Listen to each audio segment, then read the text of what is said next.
Thank you for tuning in to this week's episode of Right Here in Mass. Today's guest is Daniel Krikorian, a creative and visionary business leader with the stellar story of building organizations focused on enhancing customer satisfaction through compelling, impactful, and one-of-a-kind experiences. With a unique blend of experience in business operations, events management, video production, and digital media, he is widely renowned for delivering unforgettable, super creative experiences crafted with extraordinary talent, dedication, and intention. His newest venture is Be Remembered. Daniel, welcome to the show. Thank you, Ashley. Thank you for having me. My pleasure. Please share more about you and what you do with our audience. Yeah, so I guess I don't look like the typical individual to be in the wedding space, and I don't know if I ever thought I would be in the wedding space myself. But as you said, my background and my family's background led me to Be Remembered. Be Remembered is a one-stop solution for all things weddings, and that's something that it really started with my dad. He owns an auto body shop, a small business out of Worcester. And I always saw how he took care of his customers. He fought for his customers and he really made sure that they were taken care of in such a traumatic experience because, auto body shops are dealing with collisions. And so when someone crashes a car, this is a very emotional time for them, something that they spent a lot of money, the second largest expense in their life. They're going ahead and they're kind of putting all of this emotion into his hands. And insurance companies see people as numbers, and he didn't. He sees them as living beings who are hurt right now, whether it's emotionally or physically too. And something they worked hard to earn is now destroyed as well. And so having that basis of knowledge, and then having my mother, who's been in the finance world, in the larger industry world, I saw weddings from a photo and video standpoint to start, and I saw that a lot of people had some great artists, some great creatives, but they weren't getting the proper treatment they deserve for such an emotional day and such an important day. And so I really dragged in my father's approach to small business and individuals into this industry and said, what happens if I take care of people properly, which is really the only way I saw to do it. And we had this renowned effect, right? It was very, very quick to, the five stars came in. The constant attention to our customer service was something that was immediate. And I thought to myself, how can this be so attractive? It should be such second nature, right? It should be prominent. And so, my business partner, James Tui, and I took the approach of what happens if we do photo and video right. We had the experience from production. We, ran, a lot of producing. We were in sports of all things, and that's my background. So, we were producing sports shows, live productions on site of sporting events. So we had the event management side of things. We really knew how to direct and how to lead during those roles. And what happens if we applied that to weddings? And it was I would say it was an instant success from the customer side, to the point where we said, wow, there's something here, and we just tapped something that we don't fully understand. And this was during COVID times too, when people needed security and they needed to know someone's going to show up. They needed backups. They needed a good price. They knew they had limitations, and the creatives in the space said, well, I'm used to taking 6, 7, 8 hour jobs. I'm used to getting paid a very large sum of money. And now you only want me to do 1 hour? Well, the government's willing to pay me for 8. So I'm going to sit here and take my government check. And we just went again and said, no, that's not right. People want to get married. And so if that means we have to do a 1, 2 hour package and drive in 3 states in one day, then that's what we're going to do. And we'll take 3 jobs in one day. And so it really started with him and I having this, understanding that they needed to be treated better. Hmm. And we've taken that, as we've grown out of COVID and out of our initial state, we continued saying, okay, what else can we give them? What do they need? Having a photo video package, because we had experience in both and we brought on a few more people. We said, okay, well, that's a good start, but wow, they really love this idea of packaging things together. And for us, we can drive down costs for marketing, for sales, so we can give them better deals.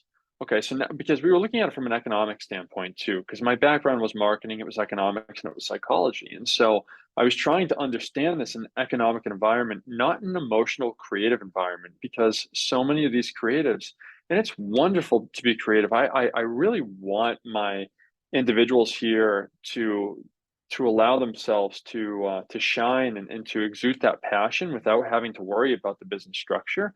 And so I never want to feel negative towards it because I have such a tremendous amount of respect for creatives. But that being said, when you are an individual and you're talking to a couple, you're thinking about how can I make my portfolio piece? How can I show myself off? And it has this very narcissistic understanding where the couple, it's about them.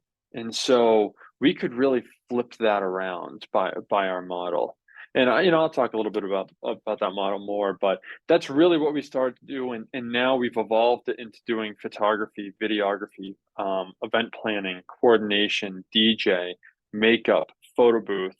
We have venues now that we're going to be announcing. So there's a lot that we're doing to try to make this a one-stop solution. So that way, when a bride comes in, they can, most brides are managing 15 vendors on a day. I mean, Yeah. most people don't know how to manage themselves. I mean, I hate to say it, but like it's a lot, right? And now you're responsible for 15 people on the biggest day of your life that you spent a fortune on. Like that's just wrong to me. Mhm. And I really wanted to flip that dynamic. And so now you can deal with us. We did 876 weddings last year. So you can bring any question to us. You can deal with our wedding specialists. They're going to help you. And then they manage 15 people. And that's not extra. It's included. It's our team. It's all in-house. We own the equipment. You don't have to worry about it. We train our team. We have an academy where we bring people through, give them plenty of shadowing hours to allow those creatives to come in and pursue their passion. So, again, I think it was just ripe for change and, adding a little bit of technology, with a little bit of innovation. We haven't reinvented the wheel. We just allowed for these technologies to be applied to an industry that was really starving for attention, as far as I could tell. Absolutely. One question that I have for you is that you had Mm, mentioned that you had noticed that couples weren't getting the attention and care that they deserved as they were planning their wedding from these vendors. So, was there a mhm, specific experience that you witnessed or were a part of that made you realize it, whether it was hearing mm. from friends about what they were going through or whatever it might be? So it's actually twofold here. My first job, now my family jokes around. Again, my background's odd, and I've never thought of myself as a photographer. Now I do that every time. People love my photos. The first time I went out there and did a photo job, I remember the woman's reaction was like, and I had never done a wedding before, but it was during COVID, and she just needed help. And I said, I will. I'll give you a discount. Like, let me just go ahead. I know what I'm doing. Your photos will come out great, but I'm not too sure what I'm shooting, etc. So we were very honest. And I take this job, and she's like, this is wonderful. Your experience is great. And I actually said to myself, okay, something's wrong here because, that's how my brain works is like, if someone's giving you a 10 star, something's wrong because you're not that good. Like, that's how my brain functions. And I was like, okay, I got to go read about this. And I'm looking at reviews, and so many of them said, wonderful photos, terrible experience. And I went, okay. And I'm asking around, and I hear this over and over again. And I'm thinking to myself, okay, something's weird. I start talking to some photographers, and they're like, well, yeah, I want to do this. I.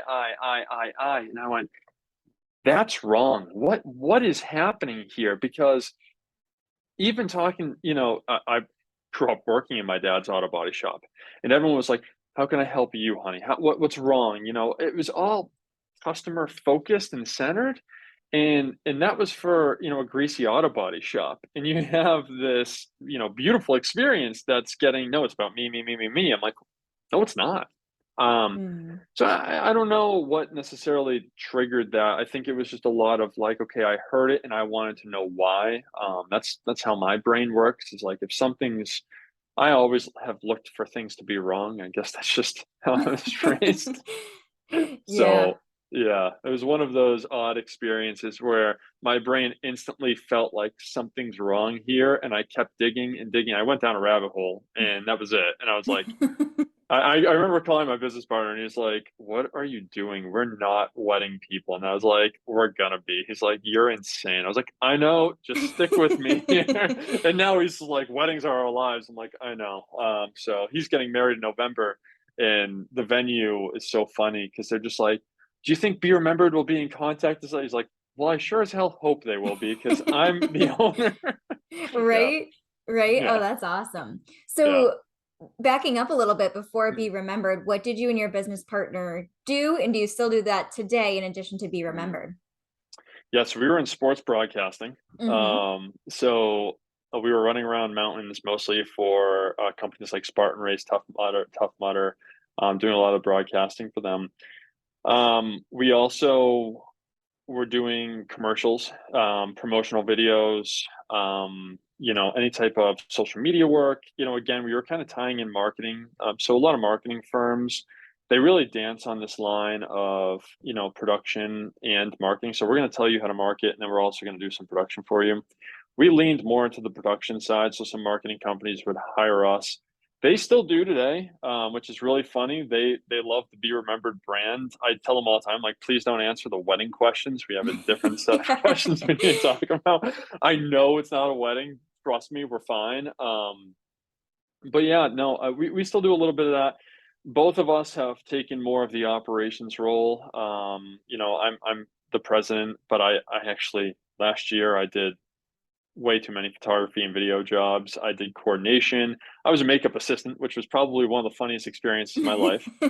I remember I walked in and I'm carrying all the gear because one of our makeup assistants got sick, and all the bridesmaids just looked at me like, I was like, "I'm not touching your face. Don't worry. I'm just wetting brushes." And I was like, "I'm her. You know what today?" Like, nope. And so they're Yeah. laughing every time I clean the brush or wet a sponge. They're like, "We're so proud of you." I'm like, "Thank you. I'm here for you." At the That's end of the funny. Yeah, at the end of the day, the mom goes to me, "So what do you do in the company?" I was like, "Uh, I own it." And she's like, "What?" And I was like, "Hey, I wanted to help. Like, Yeah. what am I gonna do? Leave my makeup assistant? No, like, I'm gonna help her." So, um, I DJ too now. That's a fun thing. So, yeah, we just try to get involved. Again, since we own the equipment, James has really taken on the more creative role of training people. He's worked with the academy, make sure that they have everything they need. I've taken on more of the operations side. But having that kind of background, again, both of us having that background in production, events management, has really allowed us to dive into each service, understand what they need from an operational standpoint, from a business standpoint, which I think was just missing so much because yes, it is your wedding day, it's emotional, but you want structure behind this. I think it's just going to allow your day to run smooth. And, especially when you work with our whole team, I mean, you don't have to worry about anything because they're always communicating. They know what each person has. You can book individual services. People do it all the time.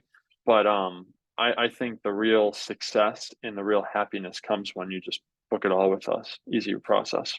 Yeah, absolutely. And you're Hmm. exactly right about people feeling really overwhelmed about having to manage so many different vendors at once. I'm engaged right now, and so that's one thing that I'm Hmm. going through. And I always think to myself, I'm like, I don't know how people who aren't business owners do this. Like, I'm just so Yeah, used to all right. like the chasing clients and getting what Yeah. I need when I need it that it's just second nature to me.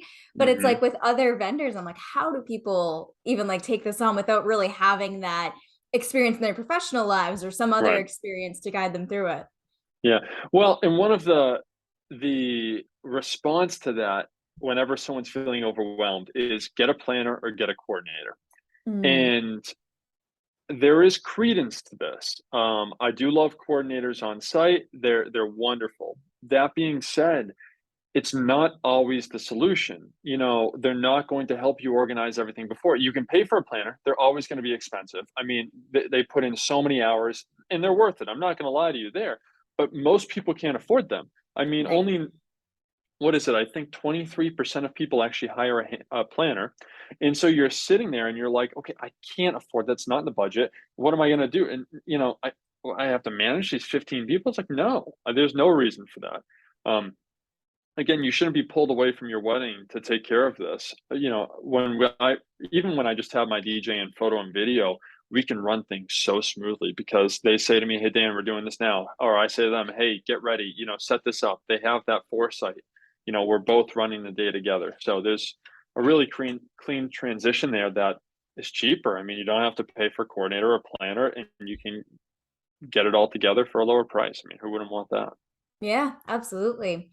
And so it sounds like just from looking at your website beforehand and from what you've shared that you've built out a pretty extensive team so you can really focus in Mm, on the operations while your business partner focuses on the academy. So how do you mhm. handle just managing everything and being able to balance it all while still being able to try to achieve that work-life balance and do some things for yourself?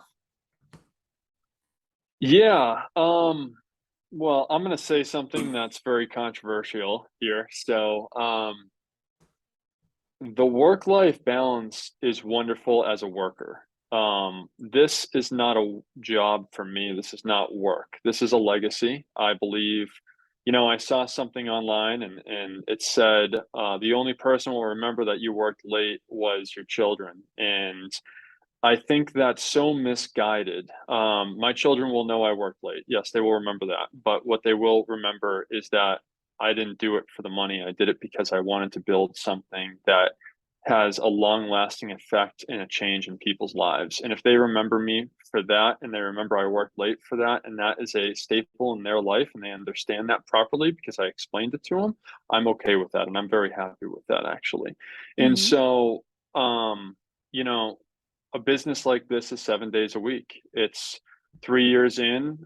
Again, we did 876 weddings last year. We're going to do over 1,000 this year. We have plans to go national with this, and we have plans to build this out to a tremendous amount, and even go public. So we're not, the work life balance for me is not something I worry too much about. I understand that, that it's going to have an impact on my family, and I choose the people around me very carefully because I understand that not everyone's going to get that. And Right. that's totally reasonable. And again, I have full empathy for those and I do understand, but I think one of our biggest mistakes is I've never done this once for money. The money is a database. Money tells us where and when to put certain objects, and if you're doing it properly, the database becomes profitable, or it shows, efficiency through profitability. So it's a correlation, and yes, there's causation there too. But I think we need to just understand completely that the work-life balance for me, I love my hikes. I get away, my girlfriend and I, we go on hikes. We love, spending time together. And if I am driving to Newport to do a photography job to fill in for the weekend, she comes with me if she can. And so we try to achieve it that way. But this is something more, and I truly believe that's what businesses can be for, if done properly. Right, absolutely. It reminds me of something that I saw once that I really resonated with, which is there really is no perfect balance of that work-life balance. It's more so like a give and take and understanding what Hmm. works for you and what satisfies your goals and your wants and your needs and the lifestyle that you're looking to build. Hmm. I also heard once too, for all of those young entrepreneurs out there, and actually even for workers, if you work 10% more, you make 30% more. Did you ever hear this? No, I haven't. Yeah, so if you work 15%, I'm sorry, 15 minutes extra, it was something very, very minimal. And I think you'll earn 30% more. And again, for all of the millennials, Gen Xers out there, this does not happen overnight. This is not an instant, recipe. But I think it just shows a level of commitment. If you're willing to commit to something, and I hear all the time, well, I have to find my passion, my love. I don't think once in my life I ever said I was going to be in weddings. And, I'm never going to be quoted here saying something like this, but I love making an impact on people's lives. I don't even know if weddings matter. And so if uh, they matter to me now, but I mean, when I grew up, I didn't say I wanted to be, a president of a wedding company. And I don't think you have to say that, nor even know that. So, when you're in that job in that 9 to 5, taking it on as a passion and finding a love within it can be extremely valuable, and putting that little bit of extra effort, even if it's that 10% extra effort, sure, this boss may not notice you, this manager may not notice you, maybe this job doesn't even notice you. Maybe it takes 3 years for someone to recognize, or 5 or 10. God, that happened to my mother, and she has had a phenomenal career. And so, but it does take time, and the right person will find you, especially if you're doing the right things. And when they do, you will accelerate, and you will be given more opportunity in the later parts of your life. And that's something that I thoroughly believe in everything I've studied. Um, and so here, we're building a platform, a legacy, and that's something I really believe in. Yeah, absolutely. And I love that perspective of not necessarily starting a company because you're passionate about it, but more so moving in that direction and then finding passion within it. I feel like one of the things that I Mm, struggle with is feeling passionate about so many things and then wanting to mm, monetize them. But then I need to mhm, sit here and remind myself, why do I have to monetize it? Why can't I just enjoy that passion for what it is rather than trying mhm, to create something of monetary value out of it? mhm. Yeah, and look, monetary again. I think, and it was Elon Musk, as controversial as he may be. He was the one, and I've always said, we need to stop looking at paper bills as power, right? They actually have no power. They have no corruption to them. They have no greed to them. They have none of this. It's the individuals behind them. And so he described money as a database. And I think that that's exactly what it is, because I studied capitalist societies, and they allow for more games to be played, meaning more levels. You can work a 9 to 5, and you can find your place in the world, and you can excel at that, or you can build a business, or you can work as a janitor, and all of these are actually equal, and that's wonderful, and they all have a place, and you can start as a janitor and you can find your way up. I mean, the gentleman, I'm trying to remember his name because I love his story. The writer from Marvel Comics. Oh, good, Stan Lee.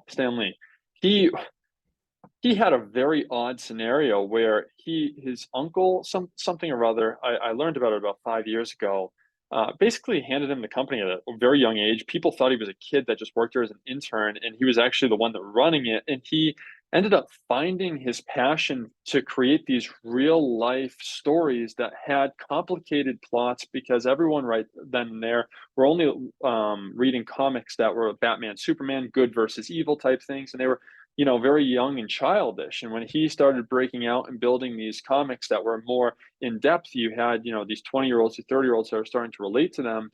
And that generation then moved into an older audience that watched it, now passed it on to their kids. And you have the incredible Marvel universe that was created. And so, you can find passion within, you can start in such odd ways. And I think that's the beauty of this society. And if you find need in something, people will pay more for it. And then that Right. market will be rushed, and people will learn how to, there will be multiple businesses that try to drive the price down through innovation and make it more affordable for the whole world until it becomes too affordable. And then companies will say, okay, I'm going out of business. And it's a cyclical process. Again, it's a database to tell us what we need more of. And so, really intelligent there. And I think for me, if you can monetize something because you find that there's a need for it, wonderful. I'm very bad at golf. I do not want to ever monetize golf. I do it because I'm terrible at it and I enjoy that. Right. I think it's healthy to understand, like you said, it's healthy to have these passions. Um, and just to have them as a passion. And it's funny Hmm. because sometimes those passions, you're kind of messing around with that passion, and all of a sudden someone says, oh, I like that too. Oh, there's a whole group of people like, okay, maybe now it is time to Right. monetize it. Maybe you and that group can find, an element that you can contribute and make it better. So yeah. Yes, absolutely. Absolutely. And thinking about the business component of Be Remembered, I would love if you Mhm. could share with our listeners, perhaps what the process might be, if there's any wedding industry professionals who would like to be a part of it, and also hear more about this Mm. academy that you've mentioned. Yeah. So for industry professionals who have been in here for 10, 20 years, they have their groups of people. They've probably built it up. There's two ways to start a business. You can go and flood it with marketing and money and build a brand, or you can go and take a long amount of time. Now, The problem with the vendor market from a security standpoint is if you're a wedding professional, let's say you're a photographer, you're doing your 40 jobs a year, or maybe you just started out. You need to now make a decision. Are you going to go ahead and drive up your price so you only have to do 20 jobs a year and compete over the high end market? Or are you going to do 40 to 60 jobs a year at a mid to low price and really book yourself out? And you got to do the editing during the week, you got to do the marketing, which you probably don't know how to do, you got to do the sales, all of these things. How are you going to manage this? Most people, I'd say 99%, go the route of I'm going to go ahead and charge more and do less per year. So now we have a market of a bunch of people that can only take about 20 jobs, and they're charging you an asinine amount of money that most people can't afford. And so that's what we're left with in the wedding industry across the board, and that's really what it's built out of. What we targeted on is okay, we have an individual who's extremely creative. They don't have the means to go ahead and either market or purchase a $20,000 kit of equipment for photography, videography, DJ, any of these services. We want them to come into the academy. One of the toughest things to do in this industry is start, because you can't go ahead. What do well, number one, you got to buy $20,000 worth of equipment, which is either a loan for you or a savings that just got wiped out. There's very few ways to do this. And now you got to get in. And the truth of the matter is, you're probably not going to charge anyone for that for some serious amount of time. You don't know when to start charging people. You don't know what to charge them. So for us, you go through this academy, you get hands-on training. We own the equipment, so you do not have to worry about it. We allow you to get shadowing opportunities, get hands-on experience with our team members at weddings where they're guiding you. We have a mentorship program. So once our videographers and photographers have done enough weddings, they can qualify for our mentorship. We teach them how to train other people, and then they get those shadows, and they go out there and they teach them. So our academy has been a breeding ground for individuals to really take that either passion on the side that they want to turn into a career, or really jumpstart themselves into the wedding industry. That's what we built. And again, owning the equipment has been huge, because when you're doing 20 weddings a year and you're charging that asinine amount of money, it still comes down to if you break a lens and that lens is 4 grand, well, you don't have a 4 grand lens for that next couple. Mhm. Maybe you had the foresight to buy extras, but most people aren't going to go spend 4 grand unless they have to. And so that couple, the next few couples may have to be upcharged. You might change your rates. You may, all of these different things might occur. So for us, it's wonderful because when we buy in bulk, our prices are lower for lenses. When we have a deal with Sony, our prices are lower. So there's not only is there someone in the back room ready to fix your gear if it broke and we have the parts to just replace it, we do have brand new lenses that are ready to just be put right into rotation. And so they're being cleaned, they're being properly taken care of, so they're not breaking, so they can last longer. We're tracking how many, what the shutter count is on cameras, so that way you're going to be set up with the best equipment. You're using the same equipment every time, which is wonderful from a security standpoint of the bride, so they know the bride and groom, they don't have to worry about who's showing up and what gear they have. They know they've been well trained. They've gone through our academy. They've been certified. They know they have the right gear.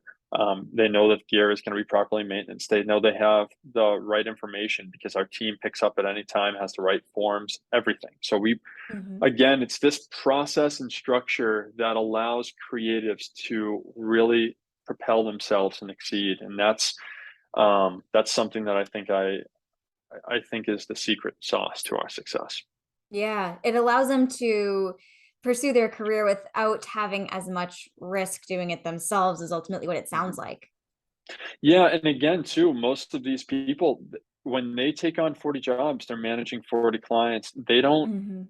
They never went into photography with a management degree, nor did they go in with a marketing degree, nor did they go in with an economics or a sales or any of this. And so to get the sales are tough, they're expensive for them.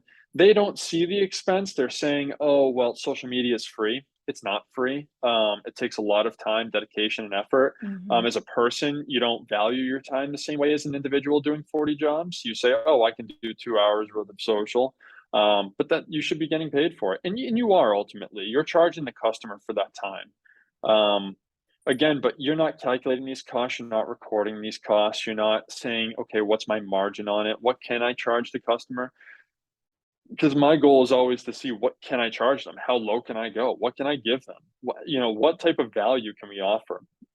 Their goal is not that. Their goal is, oh, you're paying for me, me, me, me, me. I think my value is X because I see other people charging it. And it's like, well, that's not economics, that's emotion. And that's from a business standpoint, that makes me crazy. But just because we see capitalism so bad, and it's just such a poor understanding of it. There are terrible things with it. No system's perfect. I'm never going to deny that. But if you have an economic system like capitalism, you go in and you say, "Oh, how low can I charge the customer? What do I actually have to charge them to make it so they're happy? How can I get more customers? How can I make more people satisfied?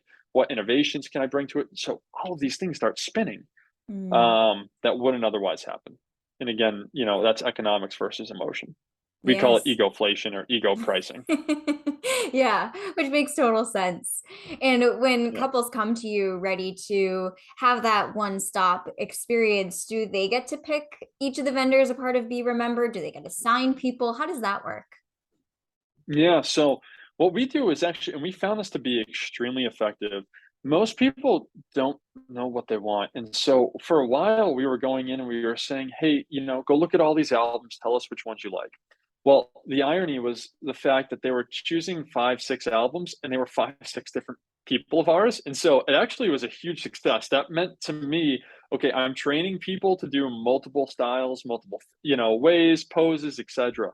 And again, I leaned back into this idea that I wanted to be couple centric. And so I decided our academy was going to train people how to actually go ahead and shoot in multiple ways, because that to me makes a good photographer, good videographer, good DJ, etc.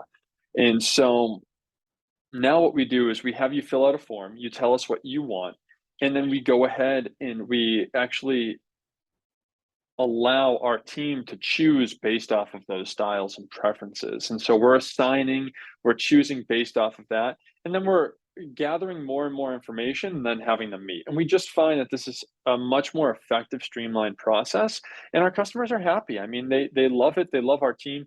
We don't send people out to, again, it's experience. You send people out that have good experiences, good personalities, and then know how to use a camera properly. And then on top of that, we have our editing team all in-house here in Westboro, which allows us to tweak and modify. So when we send photos to you and you say, "Hey Dan, can I do this? Can I add an extra 15?" Yeah, no problem. Mm, It's a quick process for us and we can modify accordingly. So that has been such a more successful method that we worked with in the beginning. We started getting away from it. We're like, oh, we really want to give people more choice. And then we realized that actually we need to know what people want and then we can help based off of that. Because telling someone that, oh, you like that album, so I'm going to assign you Kirsten. Well, Kirsten was shooting for that couple that specific day. So she can shoot for you too. And your preferences are going to be different. Um, One thing that I've also noticed, which is just really fascinating. People were giving me photos as a photographer and they were saying, "I really love this photo. Can you replicate it?" And I said to them, "Oh, do you like basically they thought of it as a filter. We call it, it's more of a preset the way it's been built, but do you like the filter? No, no, I really don't like it. Okay. Do you like the pose? No, I really don't like the pose. Okay. Do you like the background? Yeah, I really do. Okay, well, honey, that's a beach. We're in the woods. So yeah. you don't like the photo for that. I don't know what to tell you here. So, do you like the sunshine? No, actually, I like it more dark and moody. Okay, well, I'm confused right now. Right. So, um, there's just a lot that I think, again, our wedding team, our wedding specialists that we have in house, they just deal with it so often that they can help guide people in such a better way. They're not going to Yeah. be telling them, because I've been on the calls with those vendors and they're telling you what they want. They're just like, well, I shoot this way. Well, I do this. And you can believe them that everyone has a style. I actually don't believe that. I believe that a good photographer can shoot multiple styles, and I believe a good editing team can match whatever you want. So Mm. that's something that, we've done more training to appeal to, but I think it's just it's such a better method. Yes, absolutely. And especially by being able to have be remembered kind of take a little bit more control of the planning process. It helps to remove that analysis paralysis that couples might face, or when they're Mhm. just given so many options, or like, I don't know, I just like am not going to choose anything because it's too many things to consider. Yeah, yeah, and we're trying to just get an understanding, like, is it the light and airy deal? I mean, we have people, and it's so funny because I put these questions out there to calm minds, and they do help. Some people do decide one thing or the other. But like I always ask, do you like light and airy, dark and moody, natural? What style are you looking for? And one person clicks dark and moody and light and airy. And I actually have no problem with this because some photos I want to be dramatic with a dark and moody feel to them. Even if I'm outside, I'm gonna have fun with them that way because the Right. lighting was hitting that way. It was an interesting setup, and, like, why not take advantage of some of the natural effects? You booked this place for a reason. Let's utilize it to make this really interesting, artistic, dark and moody photo. And then you're walking up the aisle in that same wedding, and the sun's behind you, and I have this backlight, and it has this angelic feel to it. I'm going to soften you up, and I'm going to have this light and airy touch. And so, in that same album, why can't you have both?